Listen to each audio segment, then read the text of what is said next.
and gentlemen, welcome to Here Movie Podcast, your greatest source of superhero movie discussion in the multiverse. My name is Adam Portrais, and I'm joined by Sean Keenan. Heidi can't wait till there's a better face for girl power. And, of course, the girl power himself, Bruce Leslie. I'm a prickly pear, and I'm also a post-apocalyptic kangaroo that can rap. Oh, let me tell you, I'll be honest with you guys. I was going into today's movie expecting one thing. I got something that was that plus a billion times more. We'll be talking today about Tank Girl from 1995, I believe it is. Yep. It's going to be interesting. Now, this selection of this movie comes about because of the good people out at patreon.com/HMP who help support this show. This was and thank you, everyone, by the way. Thank you. Hard contested fight on this one. It was back and forth a little bit, but Tank Girl, by one vote, won. So that is today's movie, Tank Girl. Half of our supporters are like, yes, this is awesome. And I know that the other half are just like, why? Why, Tank Girl? Why? Yeah, I think there was one vote for any movie starring Slim Pickens, but we couldn't find one. Yeah, we tried, but unfortunately, he only falls into a certain spectrum of movie. This movie could use some Slim Pickens. Hey, what couldn't? What couldn't? The man he's a genius. But yeah, thank you guys so much for that. And so I do want to say that we, as of the last time that we've come across here, we've gotten more stuff. More people have come on, joined the Patreon team and everything. And if my computer would, operate properly, I'd be able to tell you. Okay. Yeah, the Patreon folks have been wonderful, man. I cannot believe how like awesome and generous and how many folks we've gotten on board the Patreon train so far. Yeah, it's pretty astounding to me. So they the biggest ones that kind of stuck out here that I kind of wrote up because he actually wrote us an email here as well. This one is, oh gosh, here we go. It was Alex. Alex sent us something and he jumped in at $20. Brian came in as well. It's just there's several of them. I forget. My emails are all out of order. I thought they were better. Better. But the executive producers, let's just round them out here again because they are, kind of at the top of the bag here. We got brand new Carlton, and then we have Jeff, Alex, Ken, Robert, RocketFace, Matthew Schnapp, Jim Beverly. These are the guys that come in at the top levels every month here, and it's really awesome that everyone comes and just, helps out people. And you know what? If any of you executive producers have anything you're needing us to promote, please let us know so we give you guys the appropriate plugs every now and then.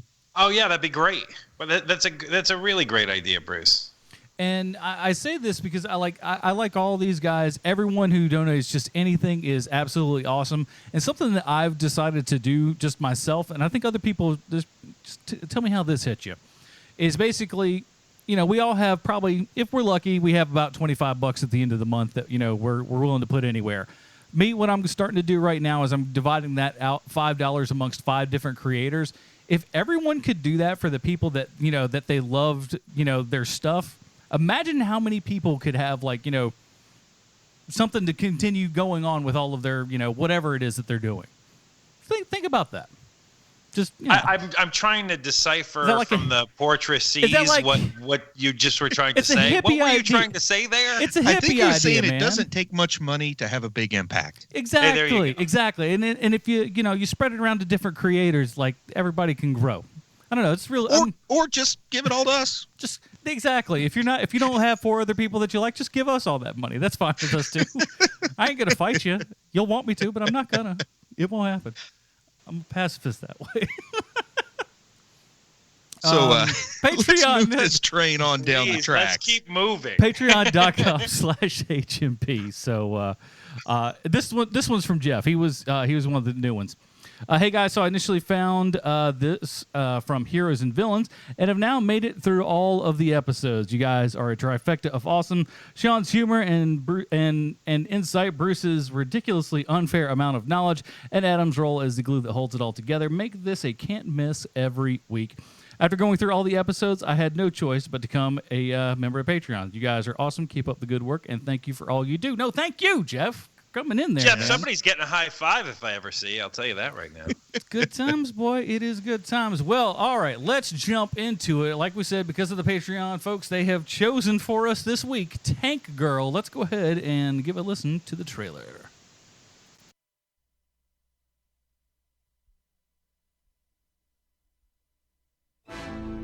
It's the year 2033.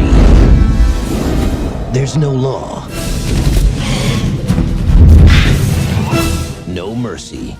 You're gonna really love this one.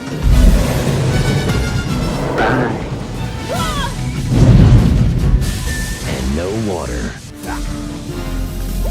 There are 3 million liters of water underneath the blue dunes, and you will retrieve it. The odds of survival are 1,000 to 1. And that's just the way she likes it. My. Talented, isn't she? Hi, feeling a little inadequate? She'll be fun to break. I like pain.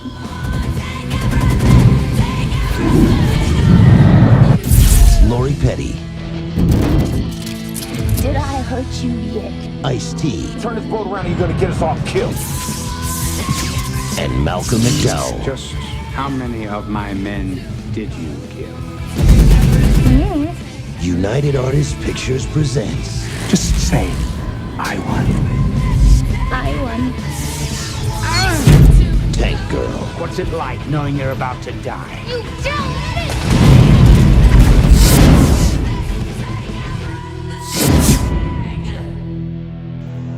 All right, that was a trailer for Tank Girl, our Patreon review of this month. Here's the IMDb plot line. A girl is among the few survivors of a dystopian Earth. Riding a war tank, she fights against the tyranny of a mega corporation that dominates the remaining portable water supply of the planet. This is starring Lori Petty, Ice-T, Naomi Watts. You got a little guy named Malcolm McDowell in there and a few others. Bruce, I think this is a movie that a lot of people know about, a lot of people have heard about. I don't know if a lot of people know its actual comic book connections. Well, Tank Girl, the comic and the movie, is not real strong on narrative, and it's kind of all over the place. And my comic book connection in honor of Tank Girl is going to be kind of like that this week. But Tank Girl is a British comic book created by Jamie Hewlett and Alan Martin. Tank Girl's name is Rebecca Buck, but it's later revealed that her full birth name was Fonzie Rebecca Buckler. She drives a tank, which is also her home. She's declared an outlaw for her sexual inclinations and her substance abuse problems. And the comic centers on her misadventures with her boyfriend, Booga, a mutant kangaroo. Now, it may be a big shock to hear this, but one of Tank Girl's creators was in a UK punk band. And also, Tank Girl has been embraced by the Riot Girl female punk folks. She is an anarchist and a bit unpredictable. And here is a description of the original concept art for Tank Girl by one of her creators.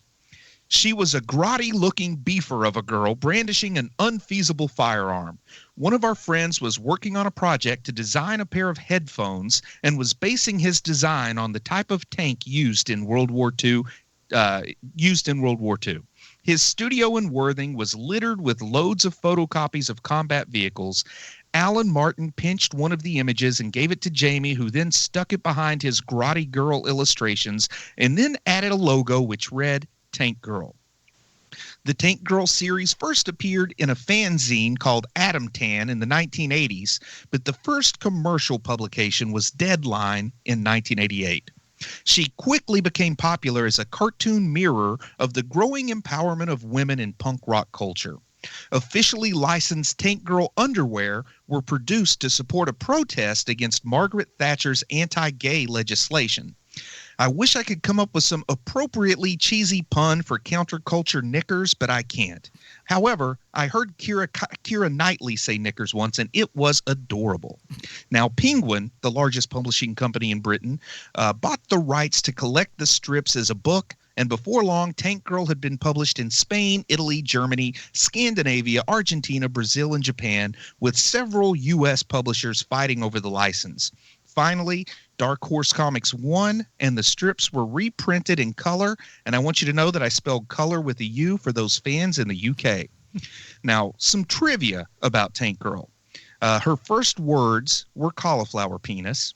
When she was 7, she started a collection of novelty pencil sharpeners. That collection is now housed in the National Museum of Modern Pencil Sharpeners in Sydney, Australia. She once got in trouble for failing to deliver colostomy bags to President Hogan. Oh, I forgot to mention that Paul Hogan is the president of Australia in the Tank Girl comics. Well, anyway, the failure to give Crocodile Dundee his colostomy bags resulted in him publicly embarrassing himself at a large international trade conference. She's prone to random acts of violence, hair dyeing, flatulence, nose picking, vomiting, spitting, and more than occasional drunkenness. She also has the ability to outrun any ice cream van. Tank Girl's stories, like I said, aren't real strong on narrative or continuity, instead choosing a punk rock surrealistic sensibility. She performs vaguely defined missions for an equally vaguely defined agency of some kind, and she usually appeared in short formats like strips or 2-page stories.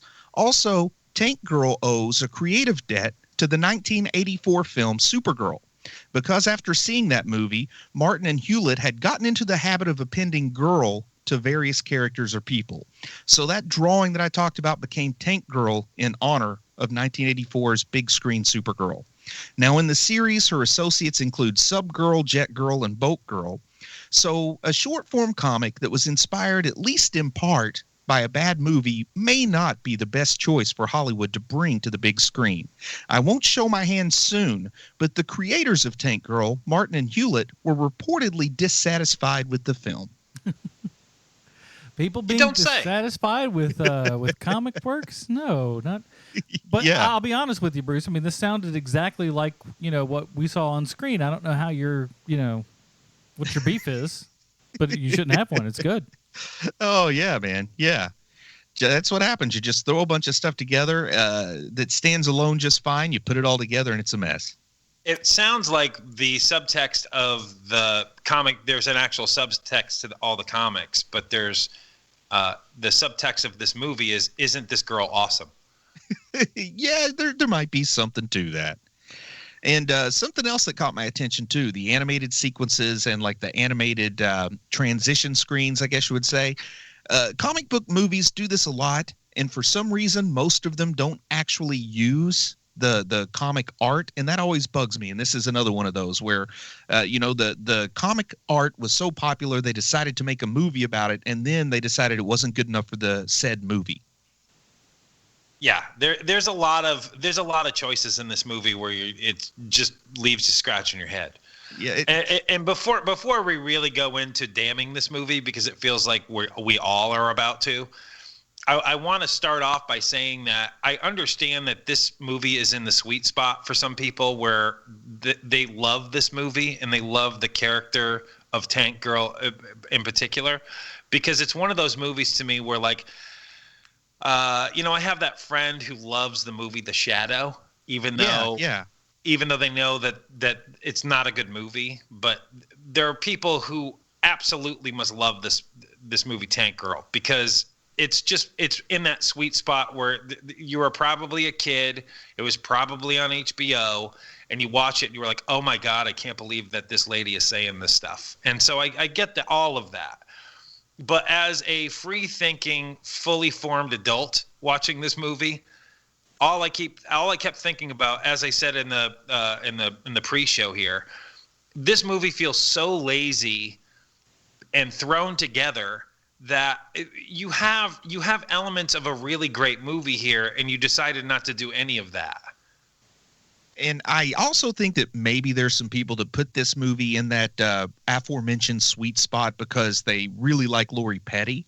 And I like Lori Petty. I think she's a great actress. I loved her in Point Break. I really liked her on Orange is the New Black. But that's not enough for this movie just because you like Lori Petty. Agreed. I love Michael Keaton, but, sometimes a Michael Keaton movie isn't that awesome.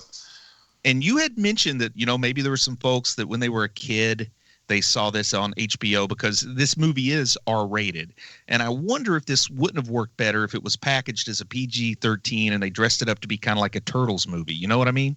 Yeah, I think that would be a better option. And also there, it seems like they're kind of sort of aiming this at girls, but there's so many scenes where she's stripping or she's like half naked or they overly sexualize her in times. And I'm going to share a phrase that I only learned from reading the Max comics. I don't know if you're familiar with the Max. It had a little cartoon thing on Liquid Television for a while on MTV. But there's a character in the Max who's a social worker who dresses provocatively but is a feminist, and she talks about sex-positive feminism. And I think maybe the director of this was trying to capture some of that, but probably didn't do it as well as she could have, perhaps. Yeah, I would agree with that. I do get that. I've dated those girls before. But the at issue is that there's a line. This, I'm already talking too much about this stuff because this movie does not deserve a heated political debate on You're right. proto-feminism, because that's not what this movie is at all.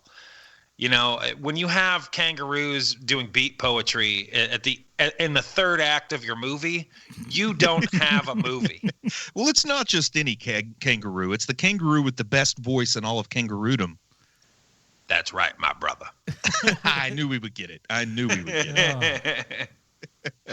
But according to what I read, didn't really check my facts, so don't go on Reddit and start arguing with people using me as your evidence. But according to what I read, it said that at one point Disney actually offered to be the studio to produce this film, and the director attached said no because they wanted the R rating. Like Disney proper or Touchstone? Well, all I read was Disney, but that could have even meant like Miramax or something. This time it would probably be outside Miramax, but maybe a Touchstone, because I don't know. It's tough to say. Is New Line like a sub Disney company too? No, they're their own company. Okay. Yeah, at this point. Now they're Warner Brothers. Oh, okay. Are they really? Warner Brothers picked up New Line? Mm-hmm. Oh, I did not know that. But anyway, I knew that, it might have been Miramax or whatever, but Disney was the name attached to it. And the director said no, according to what I read, which may or may not be true. What this director could have used was some parental supervision. We're constantly complaining about, there's too many cooks in the kitchen and we need one voice. But if your voice isn't strong enough, then maybe you shouldn't be at the helm of a multi-million-dollar movie, And who did distribute this, Adam? Oh, golly. I don't remember off the top of my head. Was it Universal or? I want to say Warner Brothers. I kind of want to say Warner Brothers, too, because DC actually did a comic book adaptation of the movie under Vertigo, I think, but they never did any of the actual American reprints of the Tank Girl comics. So I thought that was odd, and I wondered if maybe it was a Warner Brothers deal that made that happen. I'm not seeing. I can't pull it up and do it at the same time. I'm not seeing. I'm not sure. Yeah. It might have just been one of those 90s things. United Artists. UA, that's right. I remember seeing it now. Gosh. Aren't they sort of like a non-studio studio that's not around anymore? I think at that time they've kind of sort of come back a little bit, but not really. It feels like. Isn't that like Tom Groucho Cruise, Marx's or somebody's? Tom Cruise bought it after like somewhere in the late 90s, not during Tank Girl, but like later than that. I know that. Yeah. It was Charlie Chaplin who founded it. Okay. Mm-hmm. I was just doing a little reading about UA. And Pierce, yeah. And apparently MGM owns UA now. I didn't know MGM was still a thing. Does somebody own MGM? Actually, I think MGM just went through some bankruptcy not too long ago, man. They just some of these and cats the funny just stand thing above is, water. I think that Charlie Chaplin didn't get along with what's his name, Sam Goldwyn or somebody, like way back in the old studio days, and that's how UA came around. So to see that MGM owns it now is kind of funny.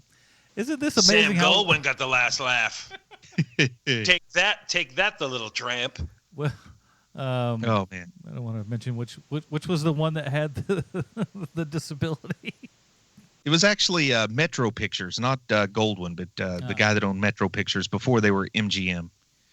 Anyway, that's not what people expected to hear this week. This has been because Hollywood Minute. It's because the movie is so scattered. Also, that where do you go? Where do you go? Well, I'll start off with this. Apparently, Malcolm McDowell said that he felt like this movie had a very Clockwork Orange flavor to it. Coming from Alex the Large himself. What do you guys think? Are you guys really feeling like Kubrickian subversive Clockwork Orange stuff here? No, but it definitely wants you to think that it's that there's some themes on that, because she even has the eye makeup at one point of the main character of Clockwork Orange. Mm-hmm. You have Malcolm McDowell in it. You have there's a few references in this movie to Clockwork Orange, but there's none of the artistry, none of the undertones, none of the subtext of a Clockwork Orange. I mean, again, the subtext of this movie is, isn't she awesome? That's literally what the movie is trying to say to you. Now, in the comics, the closest character to the character Malcolm McDowell plays that I'm aware of is President Hogan. So wouldn't this movie have been like a little bit better if they'd actually gotten Paul Hogan to play himself as a diabolical president of Australia? No, it would have been way better, like 1,000 times better. Especially if they have the whole bathroom accident at a UN meeting or whatever. But he might have too much ego to lampoon himself, though, from what I understand. I would imagine have you seen those Rob Zombie movies? He does. He probably doesn't have that thing that Shatner has yet, where hey, I'm in on the joke. I would imagine he does not have that. Well, he might have it now, but in '95, I mean, wasn't he misguided enough to think there was a market for Crocodile Dundee 3 right around '95? Yeah, and he's trying to make other movies. He's in other things. Oh man, but this would have been great if they got if they could get Paul Hogan to have a little fun with himself on this movie. I think it would have made it a more interesting movie. I agree. I think there's a lot of different ways you could go with this. Because this movie doesn't know what it wants to be. I mean, is it funny? Is it a post-apocalyptic nightmare? Is it a musical? I mean, what is it? What is this movie? Well, and also I think the movie falls into the same problem, and this is a weird comparison, but like the Garfield movies, it's hard to make a feature-length film based on source material that's told 3 panels at a time, Keep going. I'm listening. Keep going.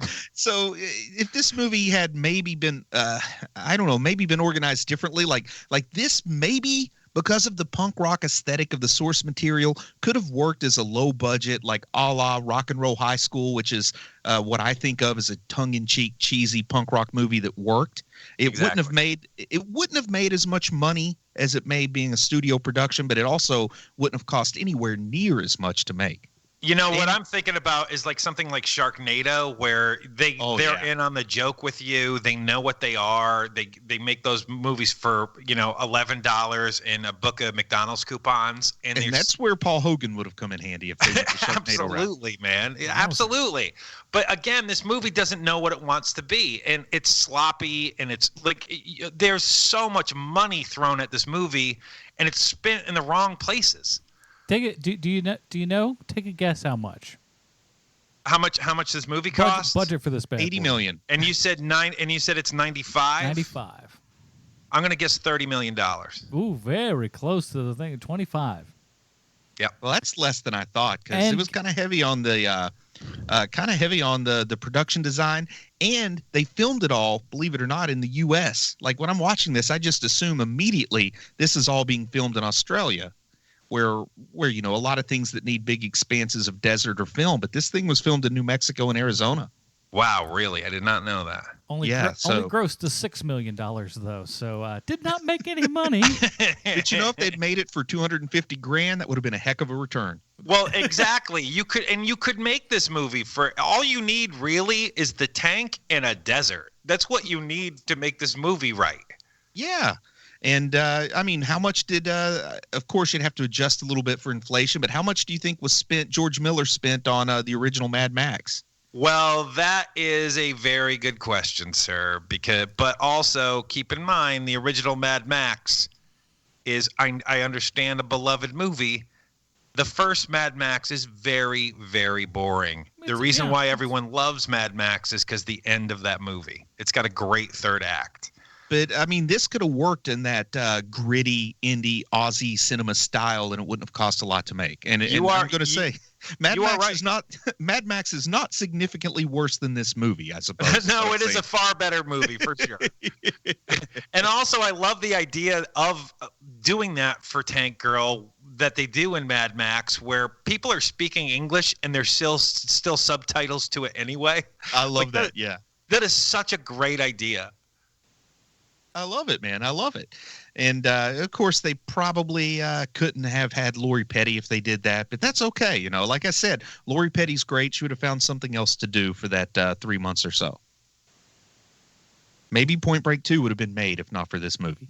So, Adam, when you're watching this movie, are you flashing back to that time, or are you just like, what are they thinking here? Like, what are your thoughts while you're watching this movie? Here's what's interesting to me, because I was like 13, I guess 12, 13, something like that when this movie came out, right? And you're just getting out of middle school there, going into high school and everything. And Adam is deep into, starting to dip his toes in the punk rock water, right? And I am surprised that because everybody knew about this, if you had like Wizard or whatever, but this is all pre-internet, obviously. But if you, saw, oh, look, this Tank Girl thing's coming. So you knew what it was, broad strokes. You're talking about Wizard magazine. Yeah. So they'd say, hey, here comes the movie. And then when it came out, it's just like, I don't really care. I think had 13-year-old Adam saw this movie, probably would have just pushed him down that punk rock road even faster. And I sat through this and I was like, I can't believe that I did not see this. Because this would have been right in my wheelhouse back then. I think this misses all the notes of punk rock, though. This is like a poser, if ever there was a poser, in my opinion. I totally agree with you, but that's also very 90s movie. I mean, to be honest with you, where over and over and over again, people are getting the themes wrong. Yeah. I mean, look at. And sometimes I do forget this was 95. I forget what 1995 was like because I was actually very, very busy academically in 95 and out of touch with the rest of the world for most of that year. Me too. I had my first kid, but 2 years. Sorry. In 2 years, I'd have my first kid. But there's the problem with this. The problem with this genre at this time is that they're doing it piecemeal. Like no one really is catching the spirit of the comic, if not a literal translation of the comic itself. Yeah. With everything. I mean, even Batman. That's not really the spirit of the Batman comic books, but it's closer than anything else got, that Michael Keaton Batman. Yeah. And it really was the closest we had come at that point, you're because you're coming out with movies like The Phantom and the Flash TV show and things where it's just like, man, you guys almost have it, but not yet. Like you're just not there yet. See, to me, I mean, that's why Blade is so beloved for older dudes like you and me, Bruce, is because it was the first time we saw something where we were like, that is way better than it needed to be. And now, when you look back, now that comic book movies are well made, you look back at Blade and you're like, wow, that is really not good. Exactly, man. Everything is a product of its time. And like I said, I sometimes forget this was 95. It feels like it should have been. And, you think I'm being silly, but it feels a little bit more like 98 or 99. And those 3 or 4 years make a big difference in comic book movies. Oh, it's a huge difference. I totally agree with you, man. I mean, you have because when's the first X-Men movie? 2000? 99, I think. Yeah. It is 99. When X-Men comes out, that really is the shift, isn't it? Mm-hmm. Where after X-Men comes out, then you start getting all of the quote real superhero movies, unquote. Like, Raimi's Spider-Man comes out, and even though when you watch that movie now, you're like, wow, that is not great. It's better than you think, Yeah, I agree with that absolutely. And that's only that. I mean, geez, man, if X-Men comes out in 99, that's only 4 years. That's only 4 years after this movie comes out. And those two movies are night and day.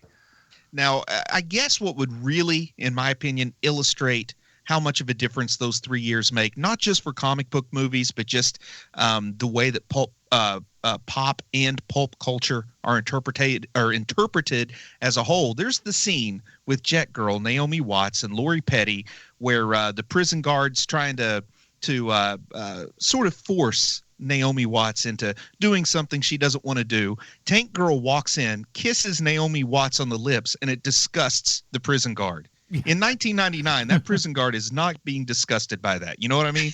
Yes. Very true. Like when I saw that, I thought that would be the worst possible strategy to make the situation better, in my opinion. X-Men comes out in 2000, by the way. Okay, cool. But it was in production in 99. How about you shut up? Well, there's this thing, Adam, that I try to get I try to get everybody on board on. It's not just shooting from the hip with like, hey, this is the fact, when you don't actually know what you're talking about. So what I try to do is, if we get something wrong, I like to say, hey, by the way, we got that wrong. Because now there's not, you're not just in a room with 5 of your friends. You're actually got, there's like 10,000 people a month listening to our show. Yeah. So it would be nice to have the facts correct while we're broadcasting our show, And I always come up with ways to argue the alternative facts. I define the year by fiscal year from July 1st to June 30th. So if you look at the fiscal year, it was still 99, I think. Okay. All right.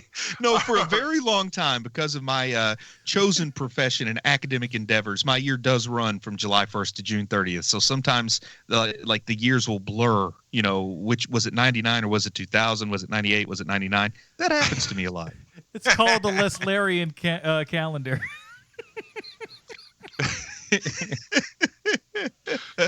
I go from solstice to solstice, but the summer one, not the winter one. I only go by the Mayan calendar, which means we're all dead now. They just ran out of paper. That's what happened. We're all dead now. Speaking of solstice, when I worked at a TV station, we'd have the overnight stuff, and you get the craziest people calling in to the assignment desk, right? And someone did call up on like one Saturday. It had to be like probably 3, 4 o'clock in the morning, and they just go, "Hey, when's the winter solstice?" That's what they do with their time. They decide to call up a news station at 3 a.m. and go, "Hey, when's the winter solstice?" We're like, "Are you kidding me?" They're like, "Let me talk to the meteorologist. He's not here." You were the proto He's Google, not man. Here. You were the proto Google. I used to work at the reference desk in a library, and I got stuff like that too. That's exactly what it was. It was just like, and it was before like everyone had a computer in their pocket and everything. So, yeah, when I got a job at the library, I have no idea why they thought I'd be well suited to the reference desk, but that's where they put me. Who knew? But I want to talk about some, I don't want to say wasted, but like underutilized talent in this movie, because there's some people that seem to not necessarily be necessary for the small part they had. And I think it goes just a little beyond a cameo, but it's like they could have given that same actor a bigger part and probably had a better product. But the first one is like James Hong, who, for genre movie fans, he's going to make a little grin come across your face. Don't you think they could have used James Hong a little bit more in this movie? Now that you mentioned it, you got the guy from Conan the Barbarian. Use him. Was he in Big Trouble in Little China? Yeah. That's what I thought. Yeah. So, man, that's a guy. You need to have him doing all kinds of crazy stuff. You want a crazy, diabolical punk rock style bad guy for this crazy, diabolical punk rock style anti-hero? Have James Hong out there with a robot army or something. People I know that have met man. James He's Hong? in Blade Runner, for God's sake. Now, did you guys know that Subgirl was in this movie? Like, I think we all understood that Jet Girl and Tank Girl were in it. But did you appreciate that we had an appearance from Subgirl? I barely recognized any names, and it was hard to remember who was who and what was. Was there a scene that seemed to involve a submarine to you? No, not that I can. Exactly, recollect. But Ann Cusack's character was Subgirl, and that's really? A significant enough character from the comics that it was not only underutilized, but why even credit her as Subgirl when there is absolutely nothing in context that would make me think she was on a sub other than, she says, fix this up in my garage. And when they leave, the doors like pop open in the sand and they fly out of it. But that was a submarine buried in the desert. They didn't really communicate that well that Ann Cusack was Subgirl, did they? Definitely not. So, and then, of course, hey, Iggy Pop, how about being a pedophile? They're like, you well, got we an need actual you to be punk rocker in the punk rock movie, and that's what you have him do? we need you to be tiny and creepy. Wait, what, did you come dressed already? What's going on? You know, I don't have any Crow movies to make for a couple of years. I'll do it. I need something to build me to my Crow 2 career. And then you get Reggie Cathy, who at this time probably, I don't know, was Reggie Cathy appreciated in 95 like he is now, Sean? No. But you do get Ice-T, who had not yet found the never-ending money bin that would be Law and Order. But Ice-T is second he was build on this famous flick. enough that do you necessarily want to hide him behind half a pound of Stan Winston prosthetics? That's more than half a pound. I'll tell you that right now. Well, I think that they're using Ice-T because it seems punk rock to have Ice-T in your movie as a kangaroo. But here's the thing. Reggie Cathy is 1,000 times better actor than Ice-T. Just have Ice-T be the guy who comes in every so often like, I don't like her, and then walks away. Yeah. You have Reggie Cathy be the guy. Yeah, you don't have Ice-T be the one with all the lines when there's kangaroos around. But let's just be honest here. Let's say instead of Ice-T, they cast a guy that was kind of like Ice-T. That would work just as well for me. Because nothing really screamed like if I didn't know for sure it was Ice-T, I could have been fooled. True. I was waiting for the Ice Cube thing to drop any second now. I don't. No. And then, and of course, all these characters are reincarnated. So Reggie Cathy's character was a reincarnation of Jack Kerouac, and Ice-T was a reincarnated cop, which watching it now, you think it's a joke about his character on Law & Order. But I have to remember that in 1995, we're only about 2 to 3 years beyond the big controversy about his album titled Cop Killer. Right. That he did with Body Count. So I guess that's supposed to be sort of a in-your-face, like the guy that sings about killing cops is a reincarnated cop. I don't know. I didn't think it worked real well in any context, to be honest. I heard it was a wink to Tipper Gore saying, "What's up?" Oh, that wow! I'm sure Tipper Gore was in a tiff after watching this movie for the third time. I mean, Doug Jones is one of the rippers in this movie. Like, use him. He's good.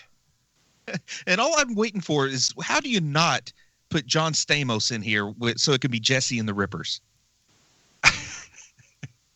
Because I don't think anyone's going to get that except for like a very, very specific demographic. I think you would have made a very handsome kangaroo. That's all I'm saying. You're not wrong there. No one denies that. He could have been Booga. So honestly, like I saw some of the reviews on IMDb, and I don't want to say the majority, but more than a handful were of the, hey man, this bestiality stuff ain't good. Well, that was a concern the studio had because I won't repeat the text that I shared, but they actually made a costume to put more emphasis on the bestiality rather than just have it be implied bestiality. So at least this is the more conservative cut of the human kangaroo coitus reactions. What do you mean, like a shot of a train going into a tunnel? What do you mean? Exactly. A train hopping through a tunnel.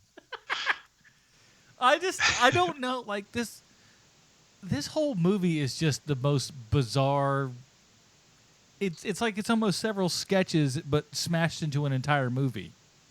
Well, that's kind of what Tank Girl is. It's just short gags, short gags, not really an overarching plot. I think they could have made it work. Like I said, Rock and Roll High School, the big plot doesn't really matter. It's the gags that matter. Even a really talented director could have found a way that it's like the plot is so convoluted, you lose it by the end, and nobody really cares about who wins or loses, kind of a Big Lebowski style approach. But it's just not done because they almost try too hard to make it conform to a sort of a typical three-act structure while trying to hang on to the non sequitur nature. They need to go one way or the other. And it should have been. Yeah, you know what this movie could have used actually is just making it 3 different little stories like that. Like, instead of having one giant movie with 3 acts, just have 3 small stories, and it would have been a lot more satisfying. Or even take like the Simpsons approach, where it starts out where it's like the story seems to sound like they're building a new bookstore in town. On the way to the bookstore, something happens, and then it becomes about that until something else happens. Then at the end, they're like, whatever happened to that bookstore? Oh, I forgot about that. That would work here too.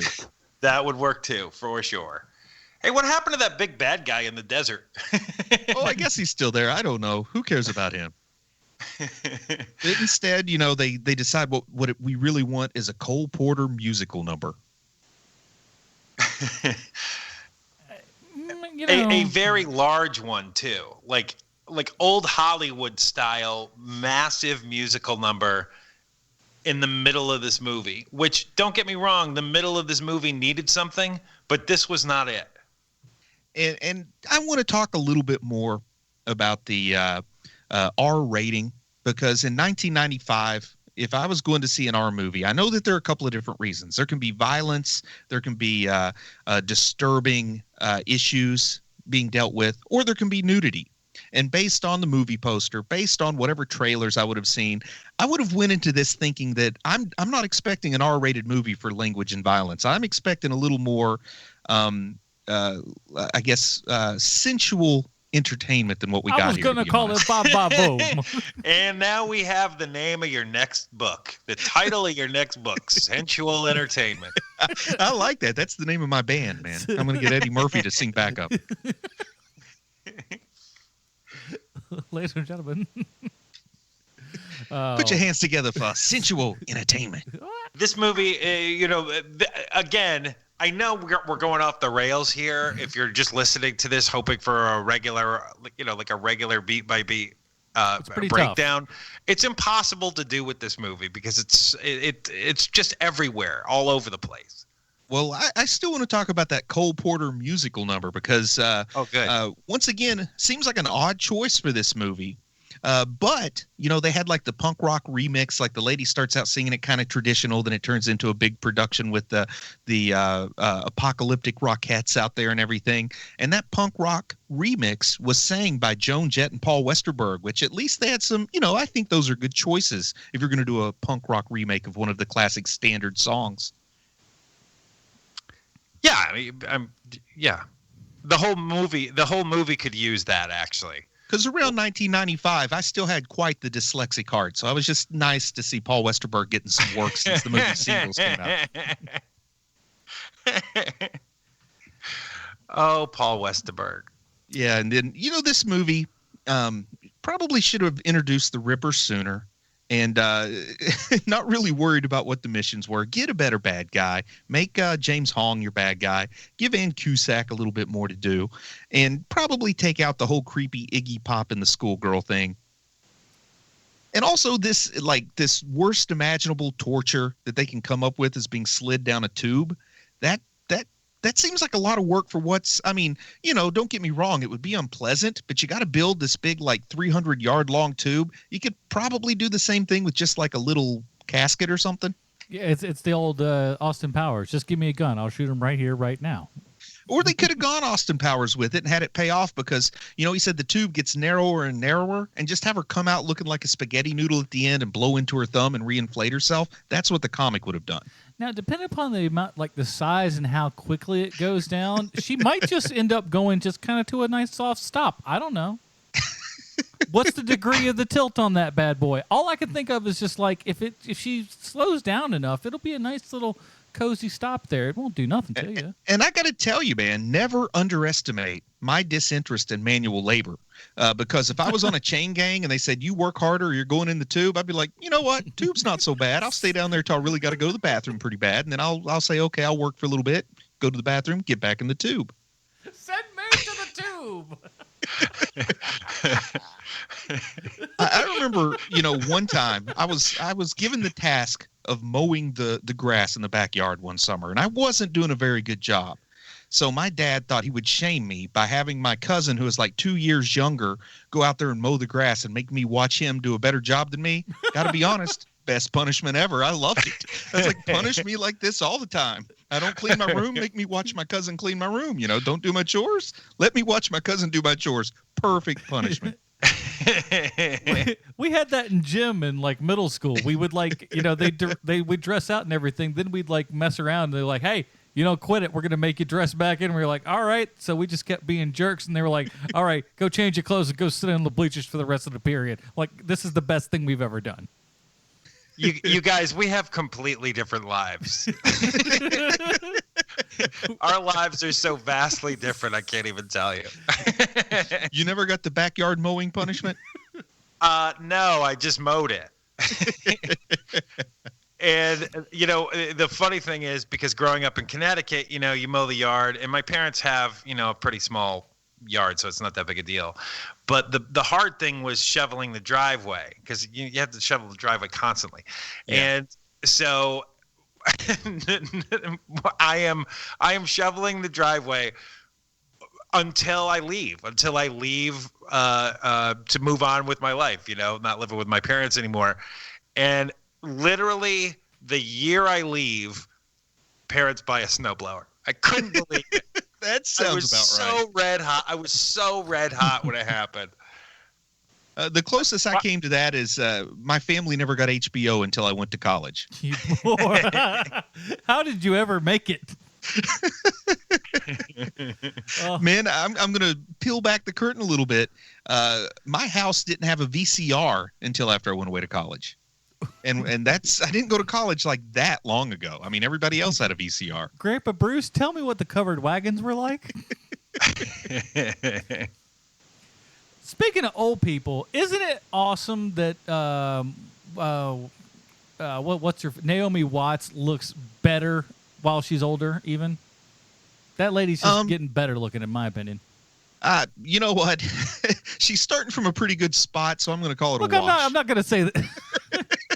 I'm not saying it's a 45% increase in the looks department. No, it's just I don't know.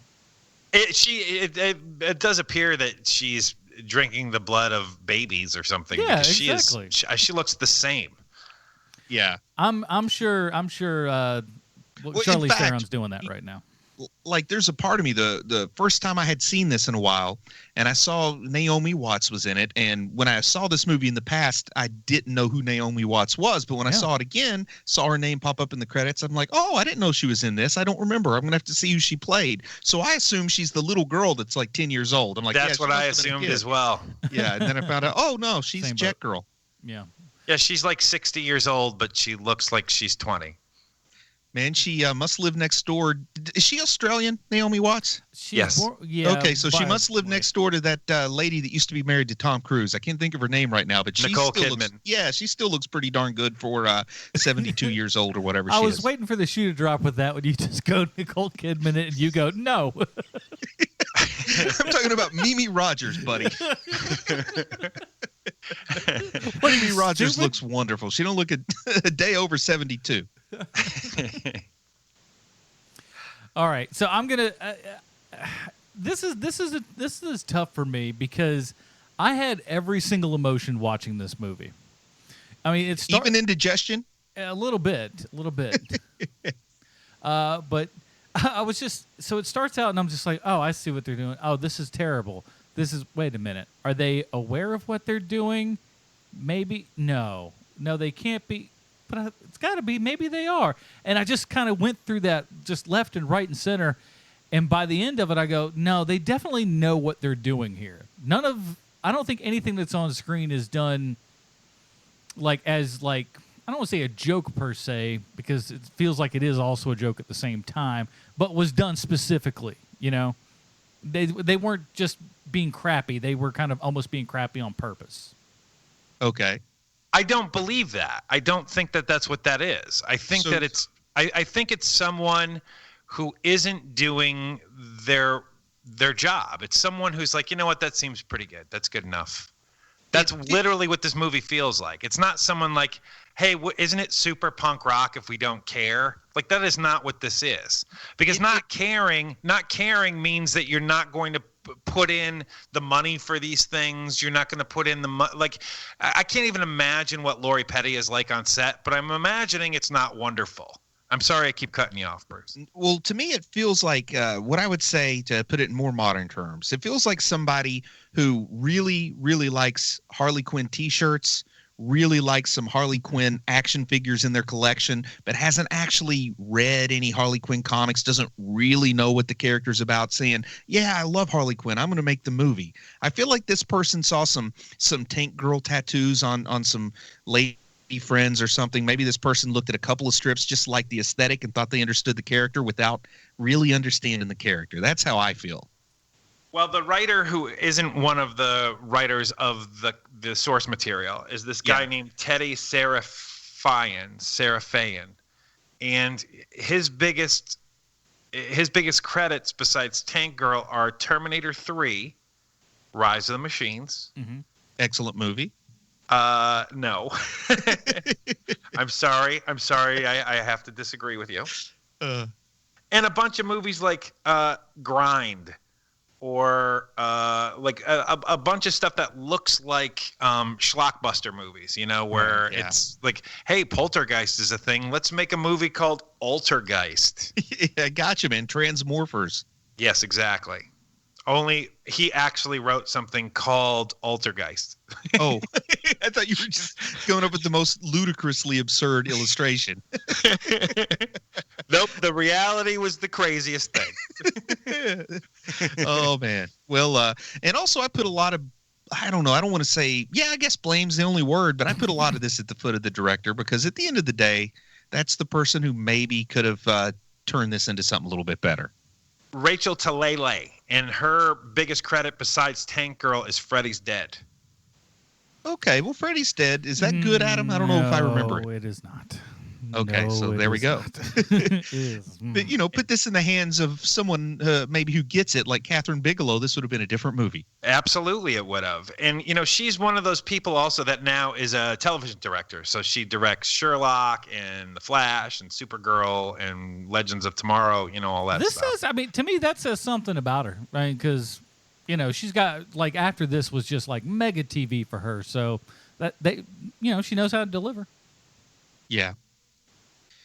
Well, man, I'm trying to think if I have any other. I don't know that I have any other things to point out. I think that's about it with me, other than maybe just mentioning Harley Quinn. I threw that name out there, and Harley Quinn started in Batman the Animated Series, so she was probably around by 95. But I think probably. What this movie's trying to capture is what maybe this Tank Girl was perhaps to the Gen Xers what Harley Quinn is now to the millennials, the sex positive anarchist strong female character. Yeah, no, I could see that. Makes sense. Yeah, I totally can. I absolutely can, and I think that you're smart to bring that up, Bruce, because she really is. I mean, Harley Quinn is just a much more fully realized character than Tank Girl, though. Yeah, with a bit of a damaged background that we don't really know anything about Tank Girl's background other than her parents named her Fonzie. Right. I will say this, though. Had Harley Quinn 1995, I think Lori Petty would have done just a fine job. Yeah, absolutely, man. Absolutely. I think she would have fell in quite well there. All right, now before we get down to it, we have to find out how this movie relates back to our good old friend Sylvester Stallone. Hey, thanks, Adam. I have a prepared statement. Oh. Stallone is everywhere. And Lori Petty's been around for a very long time, long enough that she was on the TV show The Equalizer, a show my mom watched religiously when I was a kid, and boy, oh boy, she loved watching that old British dude blow away scumbags. I only remember two things about that show. One, The Equalizer drove a Jaguar, and two, there was a surprisingly large number of people being murdered on a network television show. Anyway, in 1993, the good people at Warner Brothers wanted to make a movie about a man, a demolition man. So they cast Lori Petty, Wesley Snipes, and a guy I'm pretty sure has never asked the question, do you know where I could buy a really good used car? Sylvester Stallone. We've spoken about Demolition Man before on HMP on a really great episode that I totally looked up and did the research on, but I don't want to tell you about because I like to keep things mysterious because chicks dig mystery. If HMPers can remember, no one really got along on the set of Demolition Man, but producer Joel Silver and Lori Petty really didn't get along, to the point that Joel Silver on the third day of shooting woke up, made himself a cup of coffee, drove into work, probably checked his email, because he's an early adopter, and fired Lori Petty. I think a deal was struck because neither side is talking about what happened, actually. But I'd like to think that the conversation went something like this. Lori, I'm Joel Silver, and I've decided I'm getting out of the Lori Petty business, so why don't you clean out your locker and take your weird sexual energy with you? Best impersonation yet. Thank you. Joel Silver then replaced Lori Petty with a relatively unknown Sandra Bullock, who would go on the bigger, better movies like The Net and Speed 2 Cruise Control. Lori Petty, of course, would go on to what I presume is a drug addiction in a movie called Karate Dog, which I've never seen, so I have no idea what it could possibly be about. To be fair, I looked for any real mention of drug problems with the lady, and there wasn't anything there but rumors and innuendo, so maybe she's never had a problem, but come on. I mean, come on. You know. Come on. So there you have it, HMPers. This week's Stallone connection. Now, Kangaroo Guy played by Ice-T and Kangaroo Guy played by Reggie Cathy. Let's review this movie so we can make our own insane post-apocalyptic movie that involves gratuitous shots of Bruce in various states of undress. I'm all for it. All right, here on Hero Movie Podcast, we have our own patented Robin rating system. If you'd like to see what that is, go on down to facebook.com/Hero Movie Podcast, and it'll be right there at the top of the screen. Bruce, where does Tank Girl fall on the H&P scale for you, sir? Well, I'd like to read a little something from a 1997 book called Trash Aesthetics, Popular Culture and Its Audience, written by Deborah Cartmel. This book states that while the comic book showed Tank Girl to be unheroic or even an accidental anti-hero, the film sets her up with classic Western generic emotional and moral justifications for her liberation and revenge on WNP. She witnesses the slaughter of her boyfriend and her trusty steed. Now, the reason that I read that quote is that I thought cutting and pasting was easier than forming my own thoughts. So that must make this a Stephanie Brown. Keenan, what do you got? It's a Stephanie Brown also, because what Bruce said. No. It's a Stephanie Brown for me, too, because I find it lazy. And, you know, the apocalypse is at least interesting, right? I mean, it's supposed to be interesting. Yeah. There is very little that is interesting about this movie. You know, I think you have Tank Girl, you have a tank, you have the desert. You can make that movie for probably, like, right now, realistically, you could probably make that movie for $1 million and do something far superior to what was made here. So there you have it, Stephanie Brown. Okay. So normally I would probably go Stephanie Brown, but there's something weird about this. Like I said, this should have been like right around my era, be able for me to do it. I never saw it. And something about it does just kind of bring you back to that kind of time and stuff and go, wow, I can't believe that this wasn't a thing that I was kind of into. It would have been right up my alley. And while it's not good, I can't go as far as to say that it's terrible either. And I think in many ways it was kind of almost ahead of its time. I don't know why that it seems like almost a craized internet culture would probably like this more. Do you mean because it's so lazy? Well, maybe, but yeah, it's so, but like it is, it's like a lot of, you know, kind of YouTube, if you will, of like, here's a pop, here's a pop, here's a pop, and you get little bits of it as opposed to, you know, one big giant narrative or whatever. It's just, I don't know, it's weird, and I can't say that I didn't hate it at the end of the day, so I'm going Carrie Kelly on this one. Weird choice. I know. Mm-hmm. I can't even, I'm gonna like I said, this is my first time watching it. I'll watch it again, and I can't believe at the beginning of really this, for funsies you would watch this movie again. I think so. It's weird because I like beforehand I was just like, well, this is going to be a waste of my time, and this will be something that I'll watch once and then never again. And an odd part of me wants to watch it again, and I don't know why.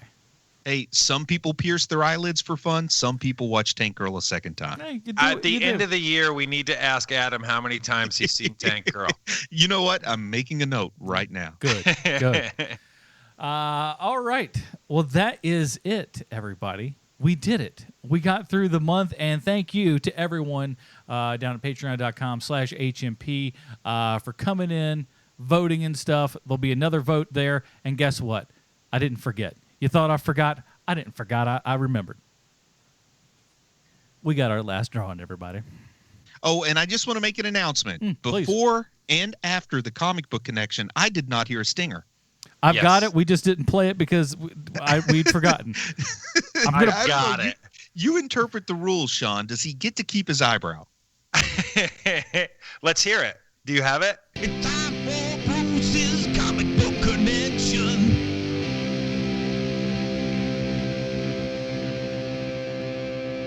The eyebrow stays. Yep, that was worthy. That was worthy. Very good. I told you. We got into a groove, and because all the stuff. But let's. Oh, hey, do you want me to read that review, or do you want to hold off on that? Yeah, shucks. Let's go ahead and do that. Well, I'll go ahead and I'll rip a name here out of the old hat. Out of the old hat. I hope it's somebody else in Australia. You know what? You just need to be quiet over there. Don't be giving me any of these. Do you want me to do this while you want me to do this while you're doing that? I got it. So Robert, your name has been drawn. Robert Nunnery, give me a email or actual address, and we'll hook it up. Oh, I didn't say what it was, did I? No. It's an electric guitar, you said. No. They wouldn't want that one anyway. So what this is it's actually Marvel Collector's Corps back in the day. They sent me the first box twice. So I'm going to get you the exclusive Ironmonger pop toy that came in that. Wow. That was the only place that you could get that.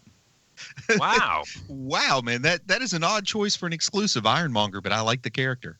It's really cool in the little head bobbles, but he's bigger than all the other kind of standard ones, so it's pretty dope that way. But yeah. Is there a bald Jeff Bridges inside?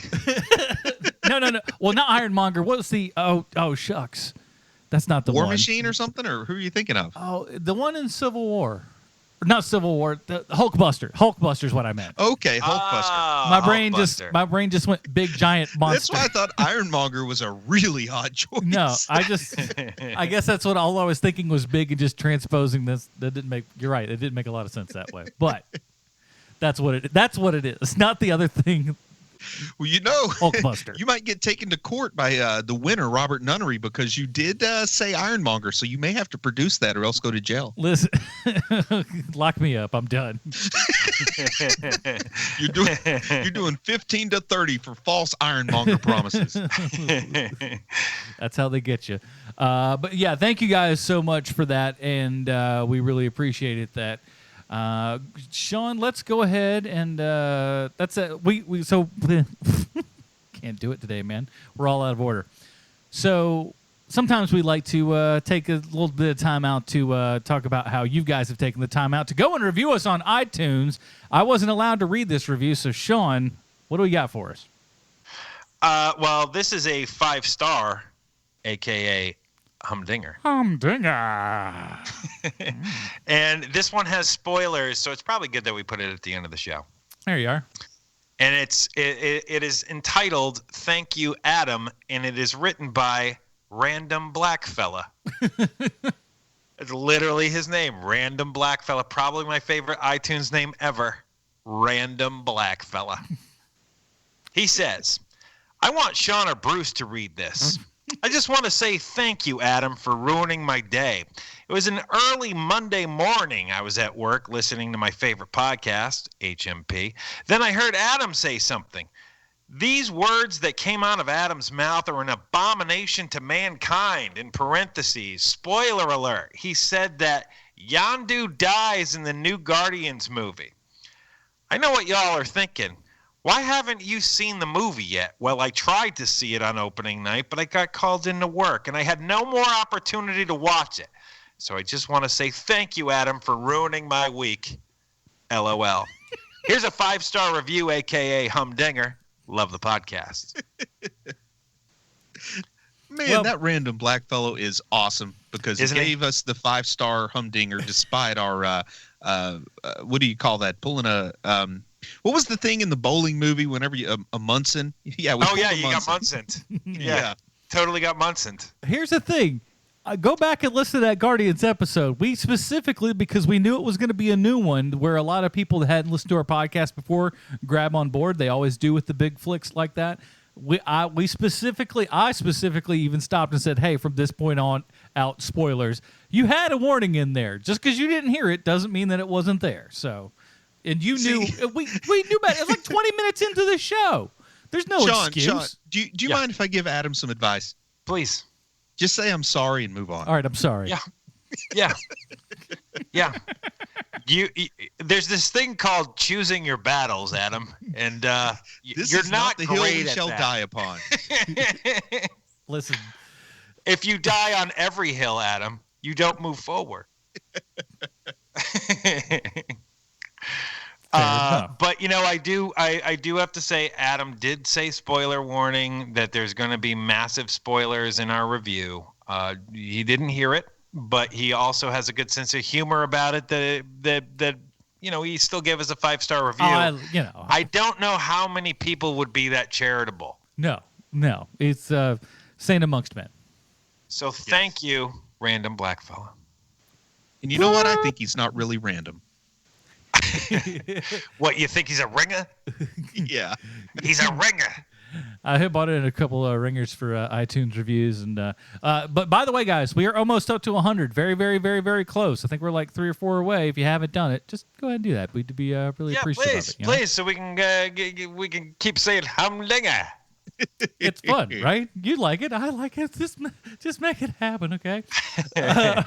So that is it, everybody. Next week it happens, doesn't it, guys? I'm pretty sure it does. My brain just Wonder Woman. Yeah, Wonder Woman. I was pretty sure. I was just like, you ever get that? Next week Wonder Woman is? Yeah. And I promise you, here and now, there will be no mention of Harry Peter next week. You sure? What a tease. Anyways, but we're gonna be doing that. So I'm excited. I haven't watched too much on the Wonder Woman, so I'm curious as to what they're gonna do. But we'll talk about that next week, everybody. Until then, Bruce, where can we find more of your work on the internet this week, sir?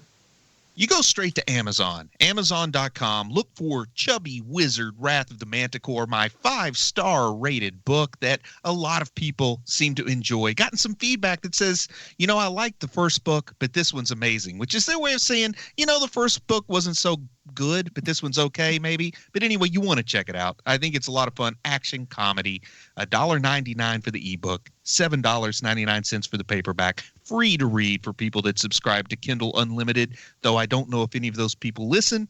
If you know somebody who is, tell them about it. Bruce, do you just go, they're going to get it, maybe? That's fine. Keenan. You can find me at Hero Movie Sean on Twitter. And, of course, everything that we do at Facebook.com/Hero Movie Podcast on the tweets and all that kind of good stuff. Thank you guys so much for listening. Join us next week when we talk a little bit about Wonder Woman. For Sean Keenan, Bruce Leslie, I'm Adam Portrais. Stay super, everybody. Bye, Marty and Evie.